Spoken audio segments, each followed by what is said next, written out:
na talagang scripted sa kanilang ginagawa. So, makikita rin natin na ang isa sa mga nakikita ko, napaka-defocus si Miss Annalyn habang nagla-live. Parang hindi niya dinadigest yung mga sinasabi ni Dindo sa panahon na yon, na talagang napaka-importante. Panoorin pa natin. Ba't isa rin yung hiniwala yan? Kasi talaga naghiwalay ka. Sino may kasalanan? Hindi mo na lang po siya. Ay, ikaw may kasalanan. Sadya, deserve niya. Alam mo bakit? Bakit? Ganito yan. Sige, sabi mo, parang may kausap ako. Yes, pa. Nagpunta kami kasama family ko. Oh, yeah. Ko lahat. Oh, yeah. Tapos, nag-picture-picture. Nag-upload sa Facebook. Yes. Ngayon, pag-upload sa Facebook, may asawa pala. Ah? May asawa. Totoo? Nasa ibang bansa. Totoo?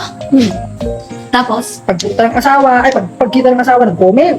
Yes. Huwag magpapakita sa akin yung si Dingdong yan. Kasi, gano'n daw ako. Yes.